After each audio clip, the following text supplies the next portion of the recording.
Habang pinagmamasdan niya ang kalupitan ng Bear Eye Sect, naalibadbara ng ating bida at nagsalita. Totoo ngang maaari namang patayin na lang ang mga alipin, pero mas pinipili nilang bunutin ang mga mata habang buhay pa ang mga ito. Tinawag niya silang baliw at walang awa. Nagtanong pa siya kung hindi ba pwedeng gawin yun pagkatapos na lang mamatay ang mga biktima. Agad namang sumagot ang pinuno na hindi pwede, dahil kung napaslang na, hindi na raw makukuha ang diwa ng Bear Eye Sect. Idinagdag pa nito na ang pagkawala ng mga mata ay nag-aalis ng takot, at kapag wala ng takot, saka lamang makikita ng tao ang kanilang sinasambang tunay na Diyos.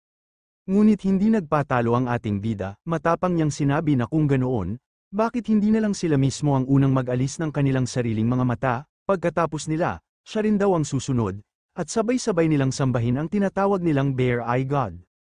Dahil dito, napuno naman ng pawis ang pagmumukha ng ibang kasama niya.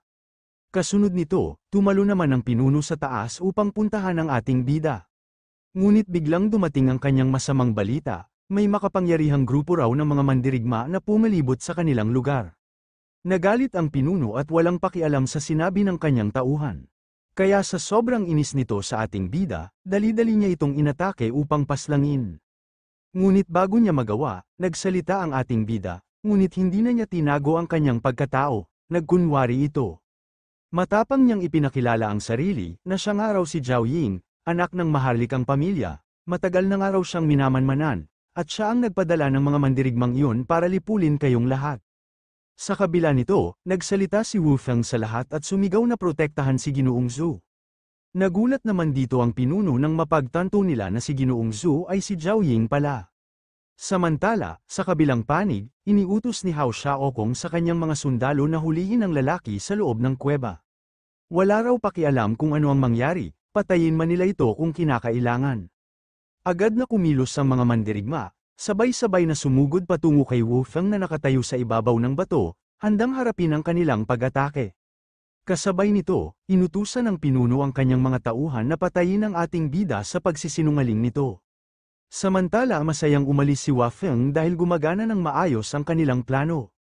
Sa kabilang banda, natunto ng ibang kalaban ang lugar. Doon nila nakita si Zhu Minglang na pinoprotektahan ng mga tagapagbantay na nakaitim na balabal. Galit na inutusan ng lalaki ang kanyang hukbo na patayin silang lahat. Mabilis namang umatake ang mga sundalo, pero paglapit nila sa pulang bilog na tila mahiwagang pula sa lupa, bigla silang sinalubong ng isang maliit na lintang halimaw. Dahil dito, nagulat naman ang mga kawal dahil masyadong araw mapanganib ang mga ito. Mula sa pulang bilog sa lupa, biglang sumabog ang dugo at lumitaw ang isang lintang nilalang na may matutulis na pangil. Sa malakas nitong pag-ungol, agad nitong nilapa ang ilang kawal na walang kalaban-laban, nabalot ng sigawan at takot ang paligid habang isa-isang kinakain ng halimaw ang mga sumugod. Nagulat ang mga sundalo ng kalaban at napasigaw, hindi makapaniwala sa nakita. Kasabay nito, lumabas ang pinunong nakapiring ang mga mata at may nakaukit na mahiwagang simbolo sa kanyang katawan. Malakas siyang tumawa at mayabang na naghayag na ang mga hamak na mortal ay walang laban sa kanilang sekta. Ipinahayag niya na ipapakita niya sa lahat kung ano ang tunay na dragon na walang mga mata. Kasabay nito, mula sa lawa ng dugo, biglang sumabog ang napakaraming lintang kumakadyot at naglalabasan na parang walang katapusan. Kasabay ng malakas na dagandong, nagsimulang magsama-sama ang mga lintang nilalang. Unti-unting nabuo ang isang dambuhalang halimaw na binalot ng pulang enerhiya. Ang katawan nito ay puno ng makakapal na kaliskis na parang bakal at dumadaloy sa paligid ang nakakatakot na aura. Nang tuluyan itong lumitaw, umalingaw-ngaw ang nakabibinging pag-ungol na yumanig sa buong lugar. Ang nilalang na ito ay walang iba kundi ang tinatawag na Evil Blood Leech Dragon, isang malaimpyernong halimaw na nabuo mula sa dugo at kasamaan. Nagulat naman dito ang lalaki at mariing sumigaw na ang kalaban ay nag-alaga ng isang masamang dragon. Hindi siya makapaniwala na ang Zhu Clan ay naglakas loob na lumaban sa kalooban ng Diyos. Ngunit ang pinunong nakapiring ng Bear Eye Sect ay ngumisi at agad na tumutol. Tinawag niyang mga aso ng maharlikang pamilya ang kanilang mga kalaban at hinamon silang maglakas loob pa laban sa kanilang sekta. Sa halip na matakot, mas lalo pa niyang ipinagyabang ang kanilang kapangyarihan.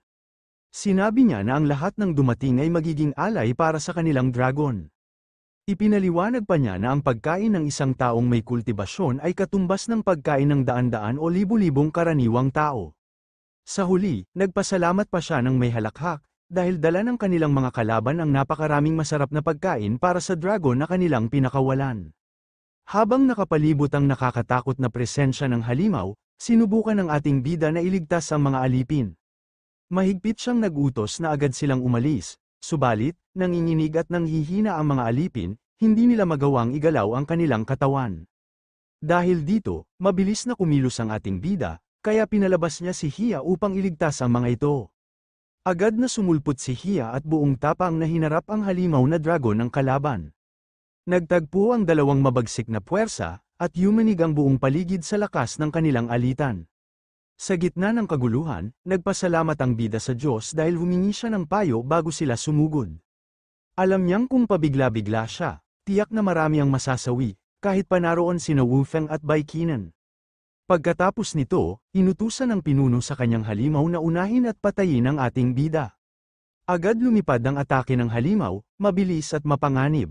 Nagulat ang ating bida, paano nagawang tumama ng eksakto ng isang bulag. Hindi siya nag-atubili, mahigpit niyang hinawakan ng espada at malamig na binitawan ang mga salita, hindi nga raw siya natatakot.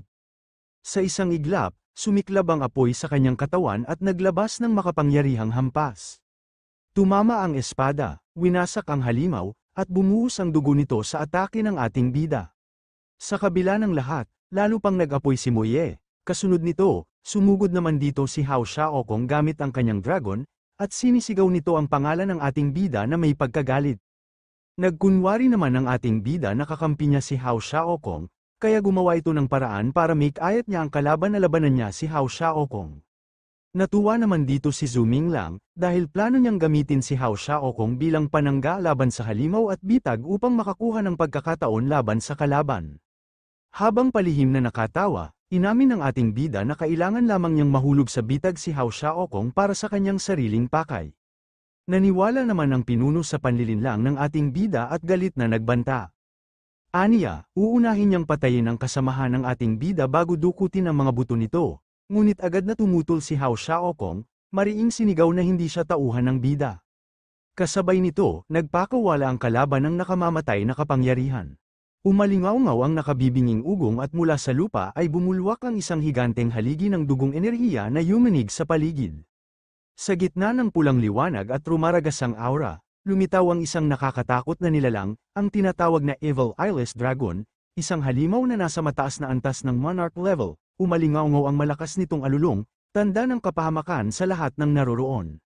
Dahil sa nakita ni Hao Xiaokong, inutusan niya ang kanyang mga kasamahan na umatras ang lahat, ngunit huli na. Sa gitna ng nag-aalab na pulang enerhiya, lumitaw ang pinuno na puno ng kabaliwan, malakas niyang ipinahayag na ang kanyang mga disipulo ay dapat tanggapin ang handog ng dragon nang nakabukas ang kanilang mga bisig. Bigla namang bumagsak mula sa ere ang mga pulang nilalang na tila dugong halimaw. Mabilis na kumapit at sumiksik ang mga ito sa mga katawan ng mga tao, dahilan para manginig sila sa pagkasuklam at takot.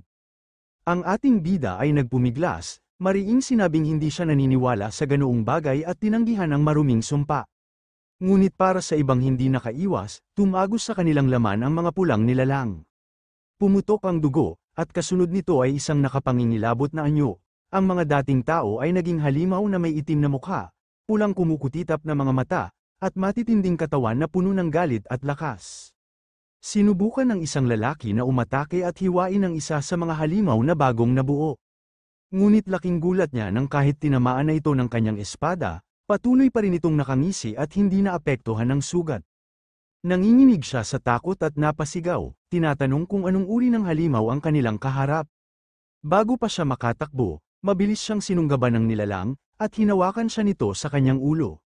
Pagkatapos nito, pinatay niya ito sa pamamagitan ng pagdurog nito sa kanyang ulo. Dahil dito, kumalat ang takot sa lahat ng mandirigma, ang ilan ay nagsisigaw ng tulong, habang ang iba ay nag-utos na umatras at tumakbo. Ngunit huli na, nagsimula ng habulin ng mga halimaw ang kanilang mga katawan, sabay sigaw ng iba na patayin sila. Sa gitna ng kaguluhan, nagsimula ang matinding takbuhan at labanan para lamang makaligtas mula sa walang habas na pag-atake ng mga halimaw. Habang pinagmamasdan ng ating bida ang mga halimaw, napagtanto niya na ang masamang enerhiya ay pumasok na sa katawan ng mga tao at ginawang demonyo ang mga ito. Napabuntong hininga siya dahil lalo itong nagiging mahirap labanan. Kasabay nito, biglang nagulat ang ating bida, dahil dumating na nga raw si Bai Qinan. Agad na gumalaw si Bai Qinan at ginamit ang kanyang kapangyarihan, sa isang sigaw, pinakawalan niya ang teknik na flying sword, sword flash. Kumislap ang kanyang espada at bumalat ng nakakasilaw na liwanag na parang kidlat, mabilis na lumipad at bumaon sa mga kalabang halimaw. Sa isang iglap, ang mga demonyong sumugod ay nasugatan at bumagsak, hindi na kayanan ng bilis at tindi ng atake. Nang makita ito ng ating bida, nagulat siya at agad na nakilala ang teknik, naisip niya na baka kaya niyang ipaubaya muna sa kanyang Sword Aura Dragon upang subukan at gayahin ang paraan ng paggamit ng espada ni Bai Qinan. Habang nakatingin ito kay Muye, tinanong niya si Muye kung kaya na ba nitong gawin ang naturang teknik. Kaagad na kumilos ang ating bida at pinakawalan ang makapangyarihang teknik na flying sword, sword flash. Nagtagumpay naman si Muye sa pagkopya nito sa teknik ni Bai Qinan. Dahil dito, sunod-sunod ang malalakas na pagsabog na yumanig sa buong lugar. Ang mga halimaw ay agad na napunit at natuluyan, habang ang ilan ay tumilapon at bumangga sa mga bato. Sa bawat paghiwa ng espada, ang mga demonyo ay walang nagawa kundi ang sumigaw sa sakit bago sila tuluyang mamatay. Habang pinagmamasdan ni Bai Qinan si Zuming Lang, napakunot siya ng noo. Sa isip-isip niya, nagdududa siya kung tama ba ang ginagawa nito. Ang flying sword, ayon sa kanya, ay hindi basta-basta paglusob ng bulag. Ipinaliwanag niya sa ating bida ang sword flash ay dapat may bilis at katumpakan, tulad ng isang flood dragon na biglang sisid sa lawa, at isang dragon na mabilis na sisirit palabas ng dagat, ang galaw ay dapat mabilis, maliksi, at eksakto. Nang marinig ito, tila nakapagbukas ng bagong pag-unawa si Zuming Lang, napaisip siya at marahang tumango, na para bang unti-unti niyang naiintindihan ang tunay na kahulugan ng teknik. Kasunod nito, itinuro ni Bai Qinan ang tamang paraan ng paggamit ng flying sword sa ating bida. Sa una, kailangan daw na ang espada ay lamusong muna pababa, gaya ng isang nilalang na biglang sisisid sa ilalim ng tubig. Mula sa utos niya, mabilis na lumubog ang espada na parang liwanag, at maya-maya ay bigla itong naglaho sa paningin. Laking gulat ni Zuming Lang, hindi niya makita kung saan napunta ang espada. Ipinaliwanag din ni Bai Qinan na ang tunay na kahulugan ng teknik ay hindi lamang basta atake. Kapag inilabas ang espada, dapat itong maging kasing bilis ng kidlat na biglang kumikislap sa madilim na kalangitan, mabilis, matalim, at halos imposibleng masundan ng mata. Kasabay nito, inatake niya ang Evil Eyeless Dragon ng napakabilis na parang kidlat. Dahil dito, mabilis lamang nawasak ang katawan ng Evil Eyeless Dragon. Seryosong pinanood ni Zuming Lang habang itinuturo ni Bai Qinan ang wastong paggamit ng flying sword, tahimik itong nakapikit, marahang idiniretso ang mga kamay, at saka nagutos na hayaang sumisid muna ang espada.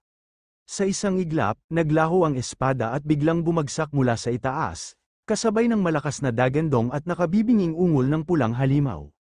Kasunod nito, umatake ang Evil Eyeless Dragon patungo sa ating bida. Bigla na lamang ginamit ng ating bida ang kanyang perpektong sword slash. Dahil dito, mabilis lamang nahiwa ang ulo ng Evil Eyeless Dragon ng napakabilis. Namangha naman dito Bai Qinan nang makita kung paano mabilis na natutunan ni Zuming Lang ang teknik. Sa isip niya, walang sino man sa kanilang sekta ang nakapag-master ng flying sword sa pamamagitan lamang ng 2 beses na panunood, ngunit nagawa ito ni Zuming Lang, isang talento na minsan lang lumilitaw sa loob ng 1000 taon. Samantala, magalang na yumuko si Zuming Lang at taos-pusong nagpasalamat kay Bai Qinan. Sabi niya, salamat sa paggabay.